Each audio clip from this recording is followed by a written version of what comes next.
L'Iran est en feu dans les journaux, sur les cartes et dans les rumeurs de guerre.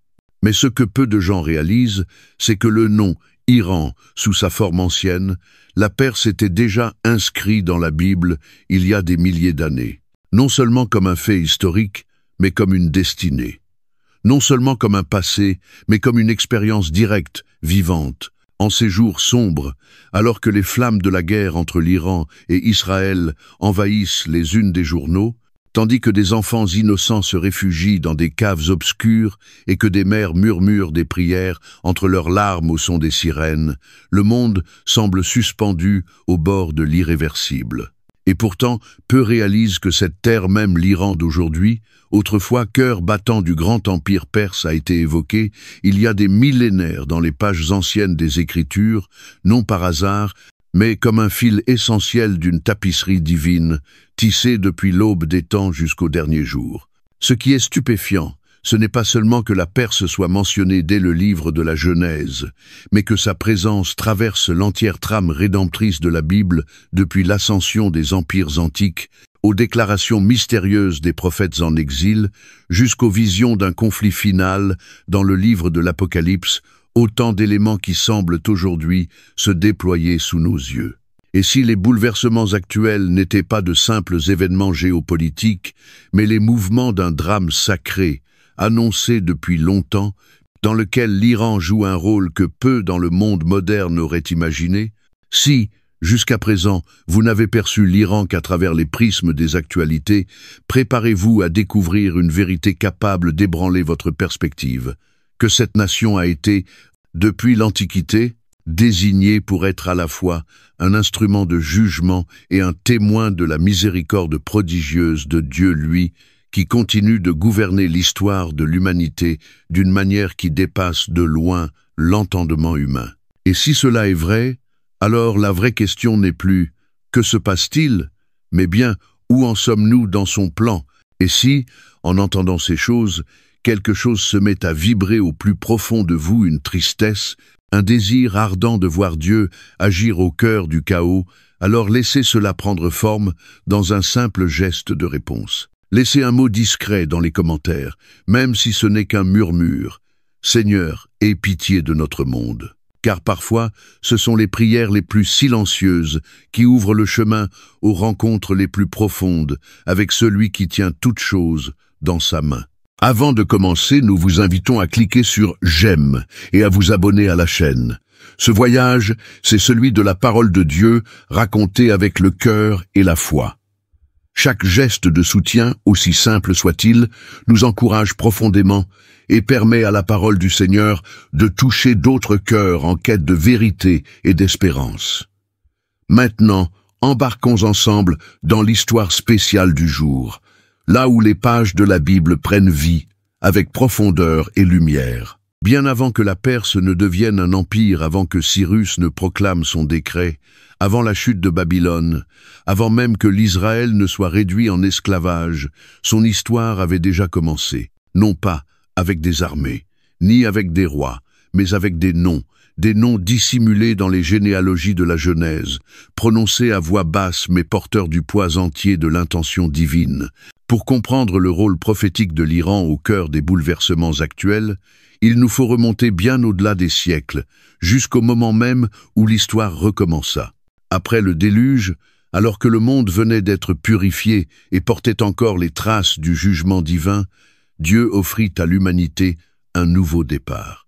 Il le confia à Noé et à ses 3 fils, Sem, Cham et Japheth, des noms qui allaient résonner à travers les millénaires. Dans Genèse 10, au sein de ce que l'on appelle la table des nations, 2 noms apparaissent, porteurs du destin d'une région et d'une nation aujourd'hui au cœur de l'actualité. Madai, fils de Japheth, Élam, fils de Sem. Ce ne sont pas de simples ancêtres, mais des points d'origine. De leur lignée naîtront 2 peuples qui finiront par s'unir dans l'un des empires les plus marquants de toute l'histoire biblique. Les Mèdes et les Élamites, ancêtres spirituels et de sang de l'Iran moderne. Les descendants de Madai migrèrent vers le nord, dans les hautes terres austères et sauvages du plateau iranien. Ils devinrent les Mèdes indépendants, farouches, façonnés par la pierre et l'hiver. Ceux d'Élam s'installèrent au sud, près du golfe Persique, fondant un royaume connu à la fois pour sa richesse et sa défiance. Et bien que ces deux peuples n'aient pas encore porté de couronne, ni brandi d'étendard, ils faisaient déjà partie d'un dessein plus vaste, une orchestration divine discrète, s'étendant de la Genèse à l'Apocalypse. Le rôle d'Élam, en réalité, surgit plus tôt qu'on ne le pense. Dans Genèse 14, nous assistons au premier conflit militaire mentionné dans la Bible et c'est Kedorlaomer, roi d'Élam, qui mène l'assaut. Aux côtés de 3 autres rois de l'Est, il envahit Canaan et fait des captifs, parmi lesquels Lot, le neveu d'Abraham. Ce n'est pas une simple escarmouche. C'est le moment où les puissances montantes de l'Orient se dressent pour la première fois contre la famille choisie par Dieu. Et c'est aussi le moment où Dieu commence à dévoiler quelque chose de plus profond. Même la force des empires finira par plier devant l'alliance. Abraham, avec seulement 318 hommes entraînés, poursuit les envahisseurs et attaque de nuit. Contre toute attente, il remporte la victoire. Lot est délivré, les rois de l'Est sont repoussés. Mais plus qu'une victoire militaire, c'est un schéma qui se dessine. Les empires peuvent s'élever, mais l'histoire appartiendra toujours à celui qui l'écrit. Cependant, Élam ne disparaît pas, Madaï non plus. Leur peuple subsiste, se multiplie, attendent inconscients du fait que leur avenir a déjà été prononcé. Leurs noms peuvent s'effacer des scènes principales, mais dans le silence entre les versets, ils sont en train d'être préparés. Des nations autrefois perçues comme ennemies sont déjà en train d'être repositionnées pour quelque chose de bien plus grand. Et c'est ici, dans ces lignées anciennes, que surgit la première tension du récit de la Perse. Une nation née dans la rébellion, mais destinée à la rédemption. Un peuple autrefois, instrument d'opposition contre les élus de Dieu, et pourtant déjà tissé dans son dessein supérieur. Ce qui commence dans les pages discrètes de la Genèse secouera un jour les royaumes et accomplira les prophéties. Mais pour l'instant, l'histoire attend silencieuse, lente, certaine juste sous la surface du temps. Et si ces lignes éveillent en vous un frémissement, une conscience nouvelle de la fidélité de Dieu à travers les âges, alors laissez ce frisson se transformer en prière. Seigneur, révèle tes desseins à notre génération. Car dans les racines les plus anciennes peuvent jaillir les promesses les plus inattendues. Les empires ne surgissent pas par hasard, et la Perse, cette force vaste, inattendue, n'est pas apparue soudainement sur la scène de l'histoire. Ses racines étaient profondes. Son chemin s'était discrètement dessiné à travers des siècles de silence. Mais ensuite, presque sans avertissement, elle s'est mise en mouvement guidée non seulement par l'ambition ou la stratégie, mais par un dessein bien plus ancien que ses rois, une mission divine inscrite bien avant que ses frontières ne soient tracées. De ces anciennes lignées façonnées à l'ombre des montagnes et nourries par les fleuves des premières civilisations, 2 peuples, autrefois dispersés et tribaux, commencèrent à fusionner en quelque chose de bien plus grand que ce que leurs origines modestes laissaient présager. Les Mèdes et les Élamites, fils de Madaï et d'Élam, émergèrent peu à peu, non comme de simples notes de bas de page aux marges des empires, mais comme des forces en plein essor, mues non seulement par leur volonté propre, mais sans le savoir par un dessein divin. Au fil des siècles, alors que Babylone s'étendait et que l'Assyrie grondait sur la région avec le fer et le feu, les tribus de Perse commencèrent à s'unifier. D'abord en clan, puis en royaume, et enfin en un empire qui allait non seulement redessiner la carte du monde antique, mais aussi occuper une place centrale dans le récit rédempteur de Dieu. Bien qu'ils ne le connaissent pas encore, les Perses n'étaient jamais en dehors de ses desseins. Bien avant que la première pierre de leur empire ne soit posée, des prophètes, dans des terres lointaines, prononçaient déjà leur nom. Par Ésaïe et Jérémie, Dieu avait révélé un mystère, que la Perse, cette nation étrangère et païenne, deviendrait un jour un instrument à double tranchant, à la fois pour exercer un jugement et pour libérer la miséricorde. Dans la prophétie saisissante d'Ésaïe, Dieu nomme un roi à venir plus d'1 siècle avant sa naissance, Cyrus. Il est appelé loin du Seigneur, un titre généralement réservé aux rois et aux prêtres d'Israël. mais désormais attribuée à un homme qui ne connaissait même pas encore le nom de Dieu. Par Cyrus, Dieu briserait le joug babylonien, libérerait les Juifs exilés et ordonnerait la reconstruction du temple à Jérusalem, une mission qu'aucun Israélite n'aurait imaginé confier à un souverain étranger. L'histoire, avec toute sa cruauté et sa complexité, commença alors à s'aligner avec la prophétie. Au 8e siècle, Av, Dégocèse, roi des Mèdes, unifia les tribus montagnardes et établit la première capitale impériale à Ecbatane. Son petit-fils Yaxaré forgera une machine de guerre suffisamment puissante pour anéantir Ninive, la capitale redoutée de l'Assyrie, le tourmenteur brutal d'Israël. Et pendant tout ce temps, la main lente mais sûre de l'intention divine œuvrait dans les coulisses. Ce qui semblait n'être que stratégie militaire ou évolution politique n'était en réalité que l'accomplissement de paroles longtemps prononcées. La puissance montante de la Perse n'était pas fortuite, elle était voulue. Dieu façonnait un empire, non pour écraser son peuple, mais pour le racheter. La Perse, issue de nations qui jadis s'étaient opposées à Abraham, était désormais appelée à servir le Dieu d'Abraham. Mais pour comprendre pleinement comment le ciel allait se servir de cet empire, il nous faut porter notre regard vers un homme, arraché à Jérusalem dans sa jeunesse, vivant en exil sous la domination babylonienne. Car c'est à travers Daniel, prisonnier mais prophète, que le voile serait levé révélant non seulement ce que la Perse deviendrait, mais aussi le rôle qu'elle était destinée à jouer dans le déroulement du plan éternel. Et si en vous quelque chose s'éveille, un émerveillement devant la manière dont Dieu orchestre les empires et les siècles, alors laissez cette pensée devenir prière. Seigneur, ouvre nos yeux sur ton plan à travers l'histoire. Car dans chaque empire élevé par sa main, c'est toujours sa miséricorde qui trace le chemin vers la rédemption. L'ascension de la Perse n'a pas seulement été observée, elle a été annoncée. Bien avant que ses armées ne marchent et que ses rois ne soient couronnés, un homme, vivant en exil, en avait déjà discerné la silhouette dans l'ombre. Il ne l'avait pas vue sur des cartes, mais à travers des visions, non dans les écrits de stratèges, mais dans la révélation divine. Et ce qu'il vit révéla non seulement la puissance de la Perse, mais aussi sa place dans le dessein éternel en train de se déployer. Au cœur de l'exil, alors que Jérusalem n'était plus qu'un souvenir ruiné et que les tours de Babylone projetaient de longues ombres de domination, un jeune captif hébreu nommé Daniel reçut une vue qui transcendait les empires. Emné enchaîné, témoin de la profanation du temple, de la dispersion de son peuple et de l'effondrement de tout ce qui avait semblé inébranlable, Daniel, alors que d'autres pleuraient, priaient. Et dans sa fidélité, Dieu lui confia des visions dévoilant non seulement la chute de Babylone, mais l'émergence de la Perse comme un acteur central dans une chronologie divine. Les révélations commencèrent par un rêve non donné à Daniel, mais au roi babylonien Nebuchadnezzar, une statue immense éclatante, redoutable composée d'or, d'argent, de bronze, de fer et d'argile. Aucun sage de Babylone ne sut l'interpréter, jusqu'à ce que Daniel se tienne devant le roi et en révèle à la fois le contenu et le sens. Babylone, déclara-t-il, était la tête d'or, mais elle tomberait.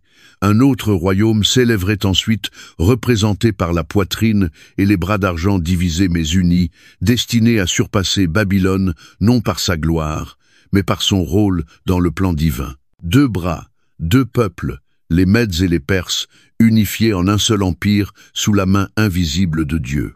Le message était clair. L'ascension de la Perse n'était pas aléatoire, mais orchestrée. La transition de Babylone à la Perse n'était pas seulement politique, elle était prophétique. Et bientôt, ce que Daniel avait vu en vision se réaliserait dans l'histoire. Car alors qu'il servait encore à la cour de Babylone, le roi longtemps annoncé par Ésaïe s'élevait dans les hautes terres de Perse. Cyrus, fils d'une princesse mède et d'un noble perse, unifia les royaumes de Médie et de Perse, formant l'empire médo-perse, un royaume d'argent, né exactement comme la vision l'avait annoncé. Des années plus tard, un autre roi, Belshazzar, héritier de Babylone, organisa un festin d'arrogance et de blasphème. Il but dans les vases sacrés pillés du temple de Dieu, et une main mystérieuse apparut, inscrivant sur le mur des mots de jugement. Une fois de plus, Daniel fut appelé. Avec une clarté solennelle, il interpréta l'écriture. Le royaume était pesé, trouvé léger et remis aux Mèdes et aux Perses. Cette nuit même, tandis que la prophétie quittait le domaine de la vision pour entrer dans celui de l'histoire, l'armée de Cyrus entra dans Babylone sans rencontrer de résistance. L'Euphrate avait été détourné, les portes étaient restées ouvertes, le jugement s'abattit, et avec lui la domination babylonienne. Mais le but de la Perse n'était pas la conquête seule. Fidèle aux paroles d'Ésaïe, Cyrus fit ce qu'aucun roi païen n'avait jamais accompli. Il promulgua un décret royal, non seulement autorisant, mais finançant le retour des Juifs à Jérusalem et la reconstruction du Temple. Dans cet acte sans précédent, la Perse ne devint pas un destructeur d'Israël, mais son libérateur inattendu, un instrument de miséricorde divine taillé dans la pierre d'un empire étranger. Et si, en contemplant ce renversement extraordinaire, une lueur d'espérance naît en vous, laissez-la devenir prière. Seigneur, accomplis encore tes desseins à travers ce qui semble improbable. Car ce sont souvent les instruments les plus inattendus qui révèlent la profondeur insondable de la sagesse et de la grâce de Dieu. Alors même que la Perse devenait un refuge à travers Esther, alors que Dieu utilisait un trône païen pour préserver son peuple d'alliance, la ligne prophétique ne s'interrompit pas. La délivrance était venue, mais le jugement, lui, restait inscrit. Car Daniel, le prophète en exil, avait déjà vu au-delà du courage d'une reine. Il avait vu des bêtes, et il avait vu le sang. Car dans les desseins de Dieu envers les empires, la faveur ne supprime jamais la responsabilité. À mesure que l'empire perse s'épanouissait, étendant son influence de la vallée de l'Indus jusqu'au rivage de la Méditerranée, les visions de Daniel devenaient plus sombres, plus précises. Fini les statues de métal. Désormais, les révélations prenaient la forme de bêtes surgies des profondeurs, créatures non pas forgées d'or ou d'argent, mais marquées par la menace. À travers ces symboles terrifiants, la nature spirituelle des empires était mise à nu. Et la Perse, bien qu'utilisée par Dieu, ne se tenait pas hors de son jugement, mais en plein cœur de son discernement souverain. Une nuit, des eaux tourmentées d'un songe prophétique, Daniel vit surgir 4 bêtes. La seconde était un ours colossal, dressé sur un côté, dévorant avec une violence terrible. 3 côtes étaient serrées entre ses mâchoires, et du ciel vint un ordre. « Lève-toi, dévore beaucoup de chair. » Cet ours n'était pas sans nom. Il représentait l'empire médo-perse, avec un côté la Perse se dressant clairement au-dessus de la Médie. Les côtes évoquaient les royaumes arrachés par la progression implacable de la Perse, la Lydie, Babylone et l'Égypte, autant d'étapes dans la marche impériale, autant de prophéties accomplies. Mais la vision ne s'arrêtait pas là. Plus tard, près du fleuve Ulaï, Daniel vit un bélier à 2 cornes encore une fois, Médie et Perse. Une des cornes grandissait après l'autre, représentant la suprématie progressive de la Perse.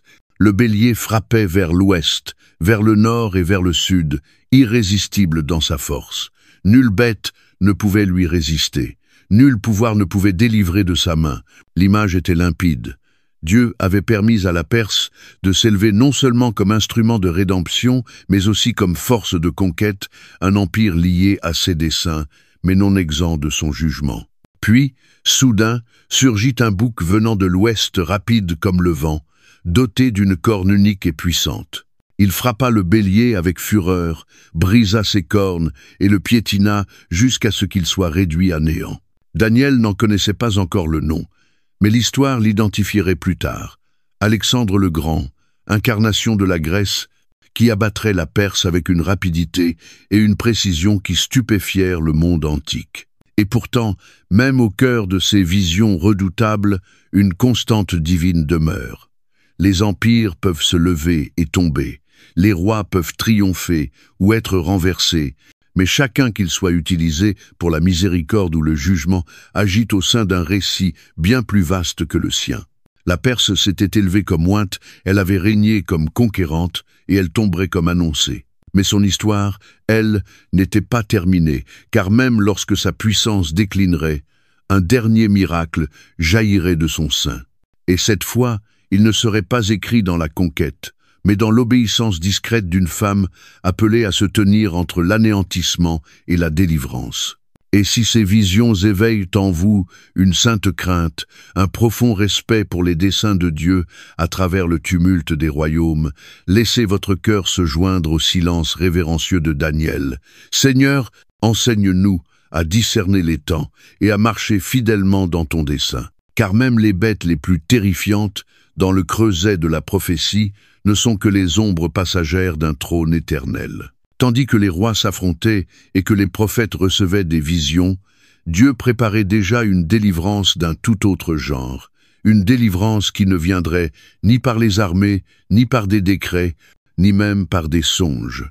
Elle viendrait dans le silence, dans la beauté, dans les chambres secrètes d'un palais, par une femme sans couronne, sans statut, sans voix jusqu'à ce que l'histoire exige qu'elle parle. Alors que la Perse atteignait le sommet de sa gloire, sa richesse inégalée, sa domination s'étendant de l'Inde à l'Éthiopie, Dieu, dans sa souveraineté discrète, préparait une autre forme de salut, non par la force des armes ou la proclamation des rois, mais par le courage caché d'une jeune femme. À Suse, la capitale même de la grandeur perse, le décor se mettait en place pour l'un des miracles les plus inattendus de toute l'histoire biblique. Le roi Assuérus, connu dans l'histoire sous le nom de Xerxès, régnait avec faste et excès, sa cour étant le théâtre d'une opulence démesurée. Lors d'un festin extravagant de 6 mois, il exhiba ses trésors devant les nobles et les princes de l'Empire. Mais c'est à l'issue de cette célébration, lors d'un ultime banquet de 7 jours ouvert à tout le peuple de Suse, que l'orgueil rencontra la résistance.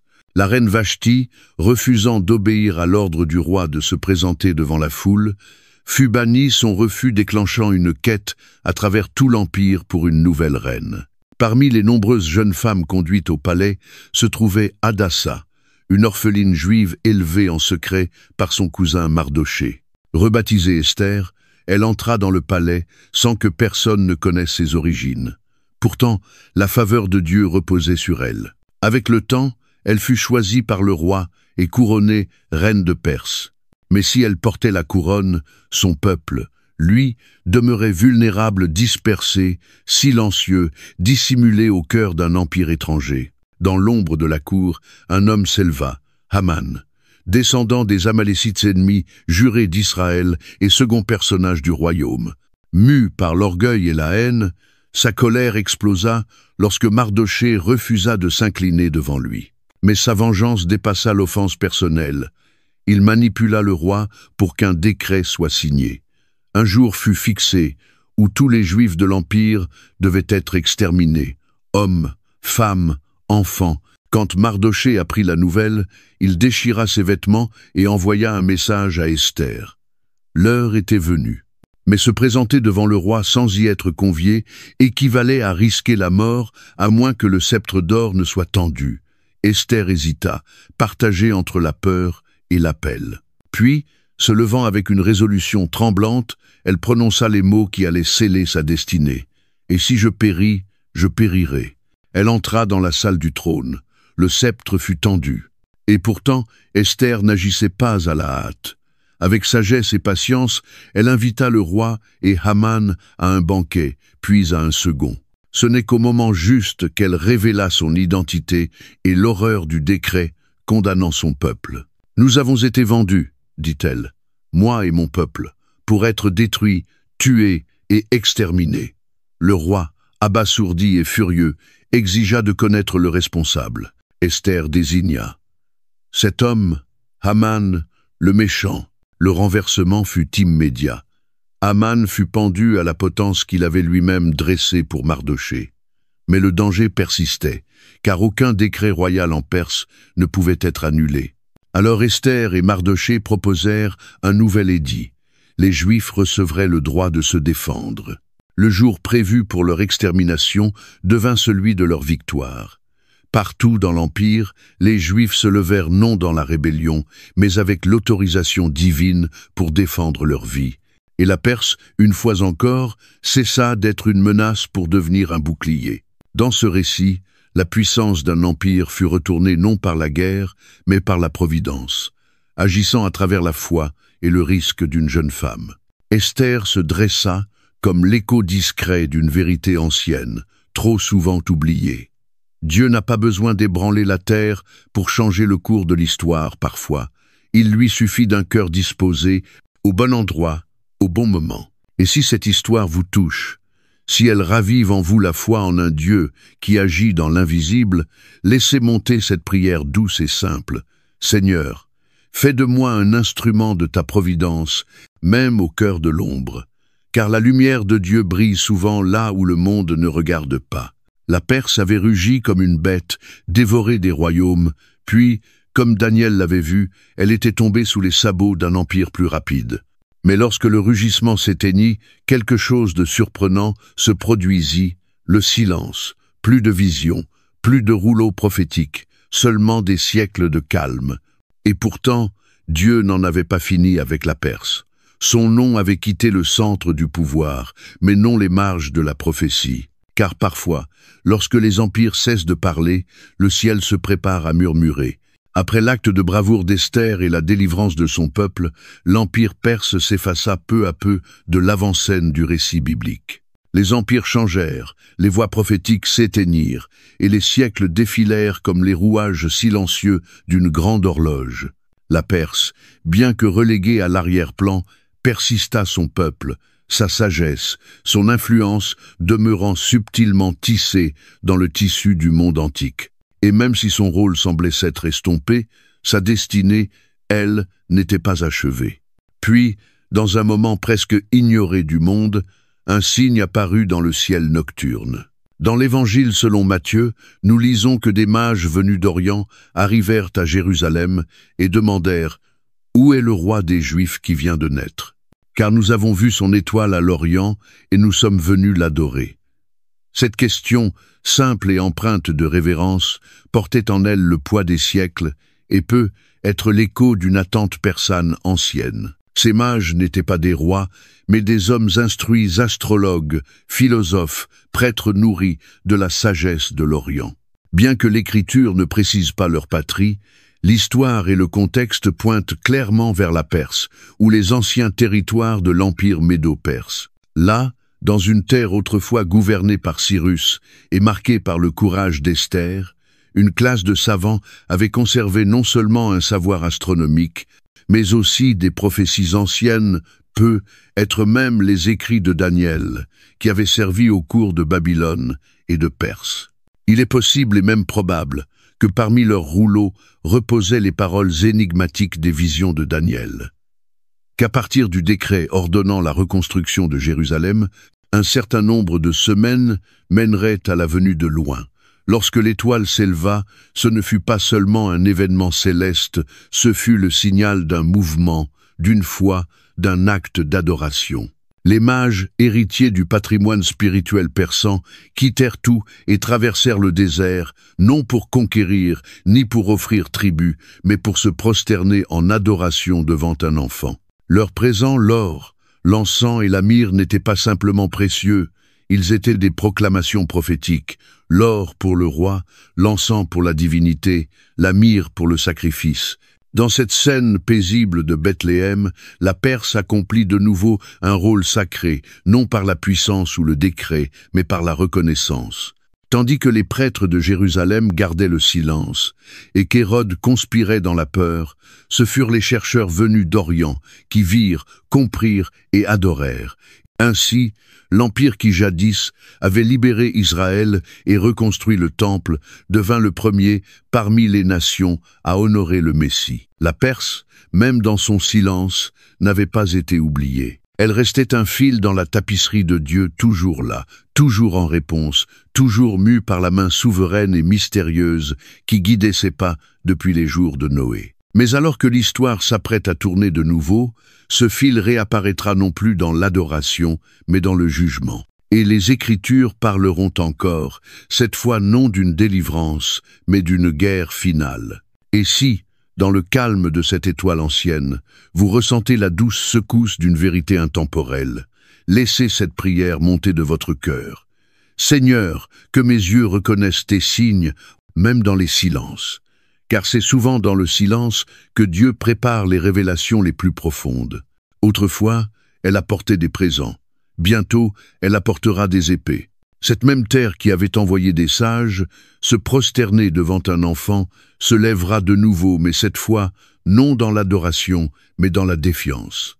Et le silence sacré qui autrefois enveloppait la révérence se fendra sous le fracas de la guerre. Car l'histoire de la Perse, telle que révélée par les Écritures, ne parle pas uniquement de commencement et de bénédiction, elle parle aussi de fin et de jugement. Bien que des siècles se soient écoulés depuis que la Perse a occupé le devant de la scène dans le récit divin, l'horloge prophétique, elle, n'a jamais cessé de tourner. Sous les marées successives des empires qui s'élèvent et s'effondrent, l'Écriture réserve en silence un rôle ultime pour cette terre ancienne, un rôle non pas de reconstruction, mais de résistance, non pas comme un instrument de miséricorde, mais comme membre d'une coalition de rébellion.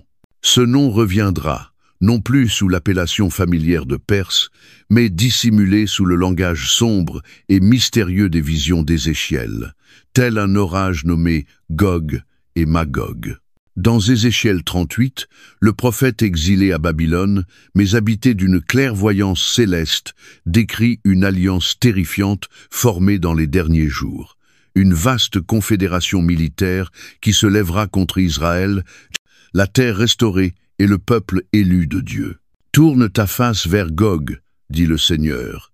Du pays de Magog, prince de Roche, de Méchec et de Tubal, la Perse, Cush et Pouth seront avec eux.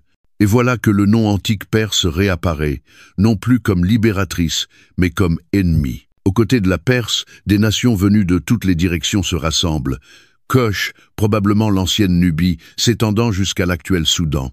Pouth, associé à l'Afrique du Nord, peut être la Libye. Gomer et Togarma, liés à la Turquie et au Caucase. Ensemble, ils forment une alliance redoutable, une force multiethnique déferlant comme une tempête, avançant tel un nuage couvrant le pays. Leur objectif est limpide, l'anéantissement d'Israël, l'écrasement final du peuple de l'Alliance divine. Mais comme dans chaque chapitre de l'histoire sainte, leur progression ne sera pas sans opposition. De même que Babylone tomba en une seule nuit sous la main de la Perse, ainsi cette dernière alliance rencontrera une résistance non de la part d'armées humaines, mais du Seigneur des armées lui-même. Dans la prophétie d'Ézéchiel, l'instant de l'invasion devient le point de déclenchement d'une intervention divine directe. La terre se fend sous les tremblements, le feu tombe du ciel, la confusion se répand dans les armées, et la main de Dieu se révèle, non dans le silence, mais dans la fureur sacrée. J'appellerai contre Gog l'épée, j'exécuterai mon jugement par la peste et par le sang, et je manifesterai ma grandeur et ma sainteté. Ce n'est pas simplement une bataille, c'est un jugement, et la Perse, jadis outil de rédemption, sera emportée dans la tempête du jugement. Pourtant, même lorsque les flammes consumant les armées rebelles, même lorsque le champ de bataille est jonché des vestiges des nations orgueilleuses, une énigme demeure suspendue dans le texte, une étincelle de grâce encore dissimulée. Car l'histoire de la Perse, tout comme celle de l'humanité, ne s'achève pas dans la destruction. Pas encore, pas entièrement. Et si, au cœur même du tumulte, subsistait une promesse silencieuse, une invitation à réfléchir, à veiller, à sonder les desseins divins même au travers des oracles les plus sombres. Car derrière chaque jugement se cache l'ombre d'une miséricorde en attente. Le jugement n'est jamais le dernier mot de l'histoire. Même lorsque le feu descend, même lorsque la terre tremble, même lorsque des nations s'effondrent sous le poids de leur propre rébellion, Dieu laisse toujours une porte entr'ouverte. Et dans le cas de la Perse, cet empire même qui est prophétisé comme se dressant contre Jérusalem dans les derniers jours, cette porte prend la forme d'un verset oublié, enfoui dans les paroles d'un prophète, murmuré des siècles avant qu'Ézéchiel ne voie la guerre. À la suite du chaos décrit par Ézéchiel, l'alliance brisée, les champs consumés, la désolation laissée par la fureur divine, il serait facile de croire que les nations impliquées, la Perse y comprise, sont à jamais rejetées, irrémédiablement perdues, effacées de l'histoire. Mais l'Écriture, dans son équilibre mystérieux et tendre entre justice et miséricorde, laisse entrevoir quelque chose d'inattendu, un ancien souffle d'espérance, niché dans une prophétie presque oubliée. Des siècles avant qu'Ézéchiel n'ait la vision de la guerre de Gog et Magog, le prophète Jérémie reçut une parole du Seigneur concernant Élam, ce nom sous lequel la Perse apparaît pour la première fois dans la Bible. Ainsi parle l'Éternel des armées. Voici, je briserai l'arc d'Élam, la principale force de leur puissance. J'amènerai le malheur sur eux. Je les disperserai aux quatre vents. C'est une déclaration de jugement tranchante, implacable. Et pourtant, le passage ne s'arrête pas là. Après la destruction, après la dispersion, surgit une promesse discrète, saisissante, baignée de grâce. Mais dans les derniers jours, je ramènerai les captifs d'Élam, déclare l'Éternel. Ce verset, qu'on pourrait facilement ignorer, change tout. Car, même si la Perse est emportée dans la tempête de la rébellion des derniers temps, même si son nom est compté parmi les ennemis d'Israël, Dieu lui réserve encore une place dans un avenir au-delà du feu. Le jugement est bien réel, mais tout autant leste la possibilité de restauration. Cette tension entre condamnation et rédemption constitue l'essence même de la prophétie biblique. Aucune nation, aucun empire, aucun peuple n'est hors de portée de la miséricorde divine s'il se tourne vers lui. Tout comme Ninive s'est repentie à la prédication de Jonas, tout comme les captifs de Babylone ont trouvé grâce par Daniel, ainsi la Perse, l'Iran d'aujourd'hui pourrait-elle un jour reparaître, non en tant qu'ennemi, mais comme un témoignage vivant de la compassion persistante de Dieu. Les derniers chapitres de Zacharie et d'Ésaïe annoncent un temps à venir, où les nations qui autrefois s'étaient levées contre Jérusalem monteront à la ville sainte non pour faire la guerre, mais pour adorer. Tous ceux qui resteront de toutes les nations venues contre Jérusalem monteront chaque année pour se prosterner devant le roi, l'Éternel des armées, et pour célébrer la fête des tabernacles. Et si parmi ces nations se trouvait Élam? Et si l'Iran, dont le récit s'étend de la Genèse à l'Apocalypse, venait à se prosterner non comme un conquérant, mais comme une nation rachetée devant le trône de Dieu? Si tel est le cas, alors son histoire n'est pas un livre refermé, mais une invitation ouverte, un avertissement, certes, mais aussi une promesse.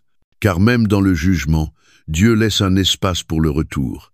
Et même pour les nations autrefois liguées contre lui, demeure la possibilité bouleversante de la restauration si elles choisissent de revenir, si elles osent espérer, si elles acceptent de plier le genou. Et toi qui lis ces lignes, n'entends-tu pas, dans ce frémissement d'espérance, un appel personnel? Car la même main qui juge est aussi celle qui relève. La même voix qui annonce la ruine peut, à celui qui se tourne vers elle, murmurer la paix. Peu de nations traversent tout l'arc des Écritures. Rares sont celles qui apparaissent dès la Genèse, résonnent à travers les voix des prophètes, s'agenouillent près du berceau du Messie et reviennent, une dernière fois, dans le fracas des derniers jours. Mais la Perse, l'Iran d'aujourd'hui le fait. Son récit commence avant l'existence même des royaumes et se prolonge bien après que les rois aient disparu. Et dans ce long voyage complexe, se révèle quelque chose de bien plus grand que la politique ou le pouvoir. Nous discernons le mystère de la manière dont Dieu agit à travers l'histoire, non seulement pour juger les nations, mais pour les façonner en vue de la rédemption. Depuis sa première mention dans la Genèse jusqu'à sa présence troublante dans l'Apocalypse, la Perse, l'Iran moderne suit un parcours sans équivalent dans le récit biblique. Née dans le sillage du déluge, elle s'élève dans la rébellion contre Abraham, devient plus tard l'agent inattendu du retour d'Israël de l'exil, se tient silencieusement derrière les mages venus se prosterner devant le Messie enfant, et enfin, selon la prophétie, prendra part au conflit ultime contre le peuple de Dieu dans les derniers jours. Aucune autre nation ne trace une trajectoire aussi complète sur la ligne du temps sacré, de la création à la rédemption, du jugement à la restauration possible. Mais l'histoire de la Perse est bien plus qu'une chronique historique ou prophétique, elle est un miroir de la condition humaine. Elle reflète le mystère d'un peuple, d'une culture, voire d'une âme, pouvant à la fois être un instrument entre les mains de Dieu et se dresser contre lui, pouvant servir un dessein divin à une époque, puis y résister à une autre, pouvant tomber sous le jugement sans pour autant être hors de portée de la miséricorde. Sa présence dans les Écritures n'a pas pour seul but de nous renseigner sur la géopolitique, mais de nous inviter à contempler le drame du salut à une échelle qui dépasse l'individu et embrasse des nations entières. Ainsi, tandis que le monde moderne observe l'Iran avec inquiétude, ses ambitions nucléaires, ses alliances, sa rhétorique enflammée, ceux qui comprennent les Écritures sont appelés à voir plus loin, à percevoir non seulement une menace ou un titre dans l'actualité, mais une nation dotée d'une identité prophétique, une identité que l'on ne peut pleinement saisir qu'à la lumière de la parole de Dieu.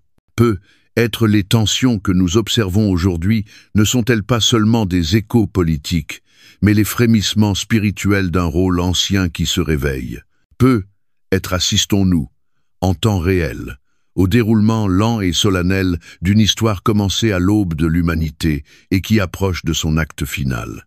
Et si cela est vrai, si nous vivons véritablement l'un des chapitres du scénario prophétique de Dieu, alors la véritable question ne porte plus uniquement sur les actions de l'Iran, mais sur notre propre préparation. Pour ceux qui croient, l'appel n'est pas à la peur, mais au discernement, à reconnaître les signes, à chercher les desseins de Dieu, même au cœur de la tempête, et à prier avec ferveur, avec urgence, afin qu'au fur et à mesure que la prophétie s'accomplit, la miséricorde l'emporte. Que le Dieu qui a restauré Jérusalem par Cyrus, qui a préservé son peuple grâce à Esther, qui a accueilli des mages venus d'Orient pour contempler la naissance du Christ, puisse à nouveau étendre sa main vers le cœur de la Perse, et en faire surgir un reste non pour la destruction, mais pour la gloire. Et si une telle rédemption est possible pour les nations, alors elle l'est aussi pour chacun, même maintenant, même ici. Car là où l'histoire semble toucher à sa fin, Dieu écrit encore. Et dans chaque fin annoncée, il y a toujours la promesse silencieuse d'un nouveau commencement. Alors que nous revenons de ce voyage, saisissant de la Genèse à l'Apocalypse, des sommets de triomphe aux vallées du jugement, l'histoire de la Perse ne demeure pas simplement comme un récit du passé, mais comme une clé pour comprendre le présent. Car ce qui autrefois fut écrit sous forme de symboles, de parchemins, de visions lointaines, semble désormais résonner avec clarté dans nos actualités. Les cris de guerre, les alliances, la rhétorique d'anéantissement, rien de tout cela ne se produit dans le vide. C'est comme si les paroles anciennes reprenaient souffle, et que l'histoire, une fois de plus, s'alignait avec la prophétie. L'Iran d'aujourd'hui se tient à un carrefour critique. C'est une nation traversée de tensions fracturées de l'intérieur, défiante à l'extérieur et spirituellement agitée. Tandis que ses dirigeants menacent et que ses ennemis se préparent, une réalité plus profonde se dessine sous la surface. Cette terre porte une marque divine, non seulement pour le jugement, mais aussi pour la rédemption possible. Son peuple n'est pas étranger au divin. Il est l'héritier d'une histoire qui porte le courage d'Esther, la compassion de Cyrus et la révérence des mages venus de l'Orient. Et si la prophétie s'accomplit, alors l'identité ultime de l'Iran ne sera peu, être pas façonnée par les armes, mais par l'adoration. Alors, où cela nous conduit-il? Cela nous appelle à veiller, à prier et à discerner, à ne plus simplement poser la question « Que fait l'Iran ?» mais à s'interroger « Que fait Dieu ?» Cela nous invite à déplacer notre regard du politique vers le prophétique, du temporaire vers l'éternel. Et cela nous exhorte à nous réveiller, car nous ne sommes pas de simples spectateurs de cette histoire qui se déploie, nous en sommes les participants. Chaque prière compte, chaque acte de foi résonne. Chaque murmure de « Seigneur, aie pitié » nous rapproche de celui qui tient encore les nations entre ses mains. Ainsi, si ton cœur a été touché à un moment de ce message, si les échos de guerre t'ont troublé, ou si les promesses prophétiques ont éveillé en toi quelque chose de plus profond, alors ne pars pas sans laisser une trace de transformation. Que ta réponse soit simple, mais sincère.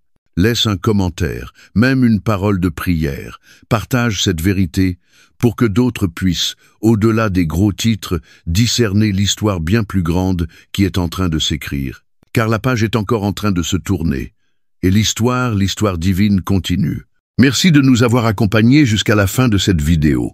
Chaque récit biblique est un chemin de retour vers Dieu, discret mais puissant, qui nourrit notre foi jour après jour. Si ce voyage a touché votre cœur, cliquez sur « J'aime » pour partager ce message et abonnez-vous pour continuer à explorer avec nous d'autres histoires pleines de sens. À très bientôt dans notre prochaine vidéo. Que Dieu vous bénisse, vous et votre famille.